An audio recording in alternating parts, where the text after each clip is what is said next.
Hello, this is Roland, checking in on this beautiful early fall day, late summer day. Today I want to talk about meditation a little bit. I want to begin by talking about when it's hardest for me to meditate, because it might be useful. It's a little different approach. See, sometimes when you come at something from a different angle, then it helps people. So when is it hardest for me to meditate? First thing in the morning. I get up, drag myself to somewhere to sit, and sit down to become aware of my hands. Like right now as I'm talking, I'm aware of my hands. They feel a little bit tingly, a little bit warm and tingly. So I'm definitely in the present moment right now, speaking to you from the present.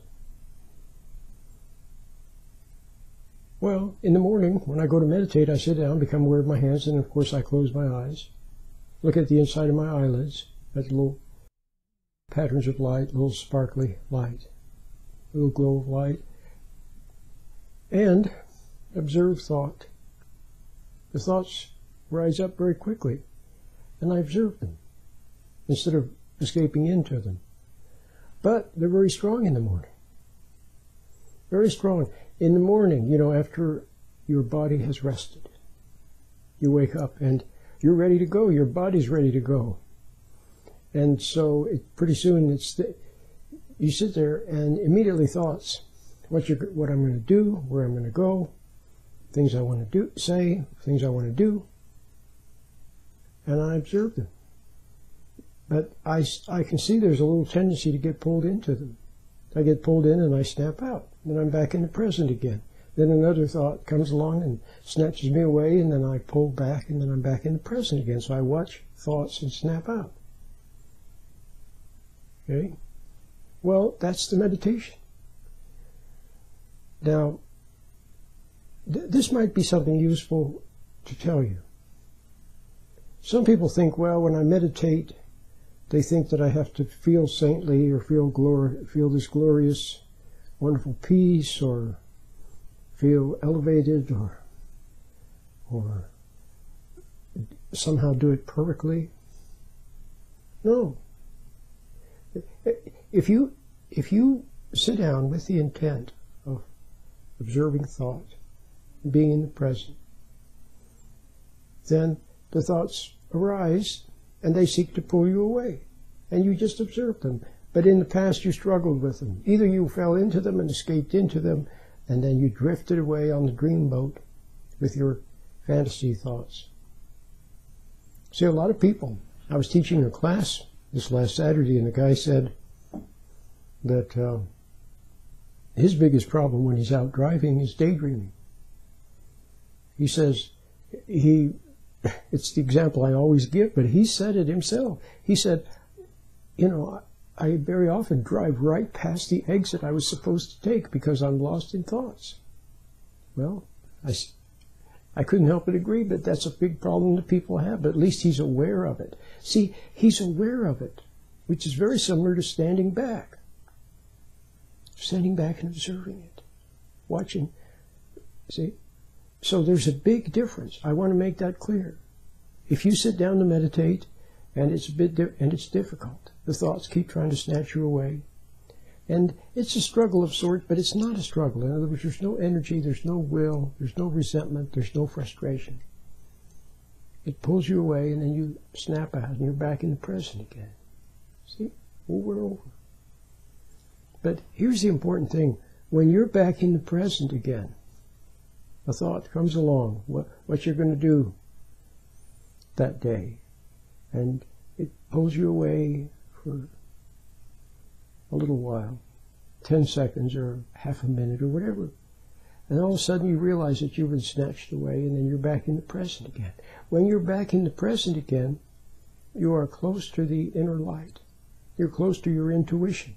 You're close to the source of wisdom and understanding and patience and creativity and everything, and proper motivation and energy to move. You are close to it. And so you get something from it. And then the thought tries to snatch you away, and then you're back. Okay? So when you're done meditating, you think, whoa, all I was doing was getting snatched away by thoughts and then snapping out of it. That's fine.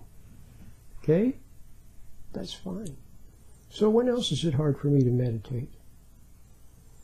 When I'm sick. Really sick.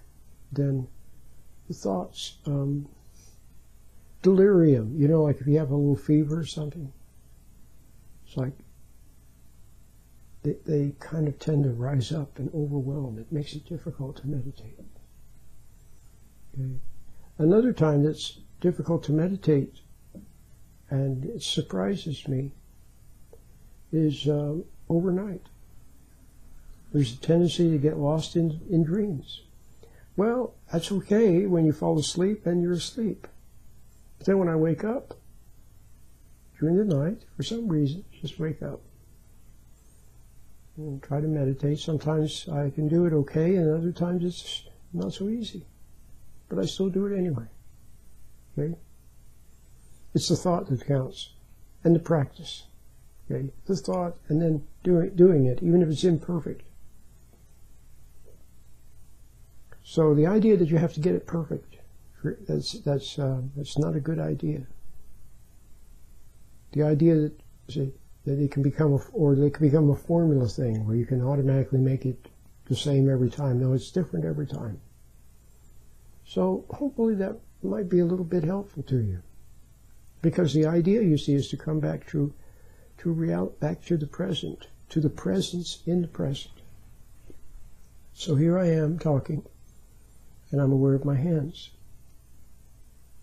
And I don't have my eyes closed to observe thought, but the thoughts are coming now, but they're good thoughts, aren't they?